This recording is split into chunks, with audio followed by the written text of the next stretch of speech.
Hello everyone, তো আমরা আজকে যাচ্ছিলাম হাজারদুয়ারির পাশ দিয়ে। তো ভেতরে দেখতে পেলাম যে মেলা বসেছে, তো ভাবলাম চলো ঘুরে আসা যাক। আর ভেতরে ঢুকে দেখলাম খুব সুন্দরভাবে সাজানো হয়েছে, ছোট্ট করে মেলা বসেছে। তো আমার ঘুরতে ঘুরতে পেয়ে গেছিলো খিদে, তো বেরিয়ে দেখলাম এরকম একটা স্টল বসেছিল যেখানে অনেক কিছুই পাওয়া যাচ্ছিলো, চিকেনের চাউমিন থেকে শুরু করে সব কিছু। কিন্তু আমার তো চিকেনটাই বেশি ভালো লাগে, তো তার জন্য আমি এখানে নিয়ে নিয়েছিলাম চিকেন ললিপপ, আর এখানে নিয়েছিলাম চিকেন টিক্কা। আর চিকেন ললিপপটা এতটাই বাজে ছিল কি বলবো, খেতে আমি তো খেতে পাচ্ছিলাম না, মনে হচ্ছিলো যে অনেক দিন আগেকার চিকেনটা, অনেকবার ফ্রাই করা হয়েছে। তো কিছু করার নেই, তো ওটা একটু খেয়েই আমি ওটা রেখে দিয়েছিলাম। আর এদিকে নিয়েছিলাম আমি চিকেন টিক্কাটা খাচ্ছিলাম, তো ওটা খেতে সত্যি ভালো ছিল, কিন্তু অনেকটা মানে শক্ত ছিল, মানে যতটা সফট হওয়ার কথা ততটা ছিল না।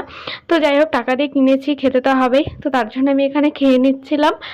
দেন এখানে আমি খাওয়া দাওয়া কমপ্লিট করে চলে গেছিলাম বাড়ির দিকে। তো আজকের জন্য এটুকু, তো দেখা হচ্ছে একটা নেক্সট ভিডিওতে। তো